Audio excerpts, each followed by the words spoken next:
তাদের যে মামলা সংক্রান্ত বিষয়টি রয়েছে সেটি রাষ্ট্রীয় সিদ্ধান্ত।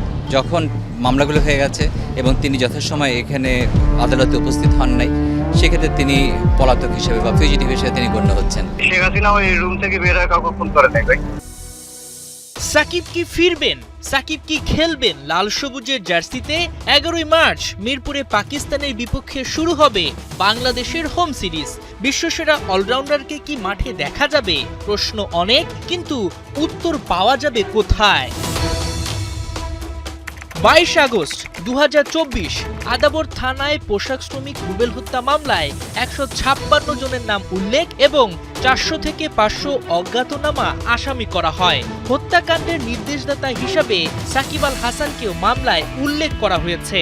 তবে তখন তো সাকিব ছিলেন কানাডায়। শেখ হাসিনা ওই রুম থেকে বের হয়ে কাউকে ফোন করে নাই ভাই। সম্প্রতি তিনি দেশে ফিরবেন বলে আমরা শুনছি। হ্যাঁ, এটা রাষ্ট্র যে ডিসিশন নেবে এখানে। খেলাটা তো তার পেশা, তার এটা ব্যক্তিগত লাইফ। হ্যাঁ, তার ব্যক্তিগত লাইফে তো আমার হস্তক্ষেপ করার রাইট নেই। তদন্তাধীন মামলাটি আদাবর থানা থেকে ডিবির কাছে হস্তান্তর করা হয়েছে।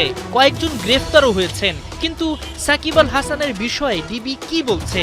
দেশে আসলে কি গ্রেফতার হবেন তিনি, নাকি দেশের বাইরে থেকে আগাম জামিন নিতে পারবেন? এখন কি তার নামে কোনো ওয়ারেন্ট আছে কিনা বা এই ধরনের? না, কিছুই নাই না? না, এখানে তো অনেক আসামি হয়েছে, অ্যারেস্ট হয়েছে এই মামলায়। ভিভিআইপি পলিটিক্যাল পারসন সহ জি প্রায় 26 জনের মতো আসামি অ্যারেস্ট আছে। সাকিব আল হাসানের ব্যাপারটা আপনারা কিভাবে কি করছেন, মানে তদন্ত করেছেন কিনা বা তার নামে যে অভিযোগ সেটা কতটুকু পেয়েছেন, যেহেতু আপনারা অনেকগুলো আসামি ধরেছেন? না, এই তদন্ত চলমান। তদন্ত চলমান। বিজ্ঞ আদালত যদি মনে করে তাকে জামিন দিবে তো আদালত দিতে পারে। কেবল হত্যা মামলাই নয়, সাকিবের নামে রয়েছে দুদক সহ একাধিক মামলা। ইতোমধ্যেই বিসিবি তারকা অলরাউন্ডারের মামলার নথি স্বরাষ্ট্র মন্ত্রণালয়ে পাঠিয়েছে। কিন্তু কিভাবে হবে নিষ্পত্তি? দেশে ফেরার পথ কি খুলবে সাকিবের জন্য? যখন এই অফেন্স হয়েছে তখন দেশের বাইরে যদি থাকে তখন তার ইনভলভমেন্ট হওয়ার কোনো স্কোপ নাই। সুতরাং এই ব্যাপারে যেহেতু একটা তদন্ত চলছে, এখনও সুযোগ আছে। পুলিশ যদি মনে করে যে তার এখানে ইনভলভমেন্ট হওয়ার কোনো কারণ ছিল না, তিনি দেশের বাইরে ছিলেন, তো সেই ক্ষেত্রে তাকে এই চার্জশিট থেকে যদি না নেয় তাহলে তিনি আর এই মামলায় থাকছেন না। অথবা ইতিমধ্যে অর্ডিন্যান্স দিয়ে ক্রিমিনাল প্রসিডিউর কোড পরিবর্তন হয়েছে, সেখানে অন্তর্বর্তীকালীনভাবেও একটা পুলিশ রিপোর্ট হতে পারে, যেখানে মিথ্যা মামলা যদি হয়ে থাকে সেক্ষেত্রে আসামিকে বাদ দিয়ে দিতে পারে। দুদকের মামলা, দুদক একটা স্বায়ত্তশাসিত একটা প্রতিষ্ঠান, সেক্ষেত্রে তারা তদন্ত করছে, তদন্ত এখনও শেষ হয়নি। এরকম পর্যায়ে দুদক সাধারণত অ্যারেস্ট করে না। সুতরাং এই মামলায় তিনি দেশে অনায়াসে ফিরে আসতে পারেন, এসে তারপর দরকার হলে তিনি বেল নেবেন এবং তাকে ইতিমধ্যে আর কেউ অ্যারেস্ট না করার সম্ভাবনাই বেশি। আর তৃতীয় মামলা যেটা হচ্ছে নেগোশিয়েবল ইনস্ট্রুমেন্টের একটা চেক ডিজাইনের মামলা, সেই মামলায় বেলেবল অফেন্স। এই মামলায় ওয়ারেন্ট যদি ইস্যু না হয়ে থাকে তাকে অ্যারেস্ট করবে না, তিনি আসবেন, এসে তিনি বেল নিয়ে নেবেন।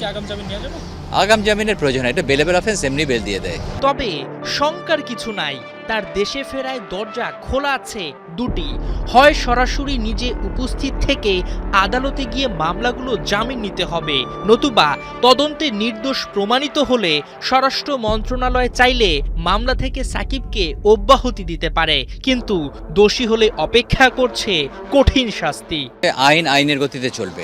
যখন মামলাগুলো হয়ে গেছে এবং তিনি যথাসময়ে এখানে আদালতে উপস্থিত হন নাই, সেক্ষেত্রে তিনি পলাতক হিসেবে বা ফিউজিটিভ হিসেবে তিনি গণ্য হচ্ছেন। স্বরাষ্ট্র যেটা করতে পারে সেটা হচ্ছে দেখা, কারণ কোনো আসামিকে আইন বহির্ভূতভাবে খালাস করার কোনো সুযোগ নাই।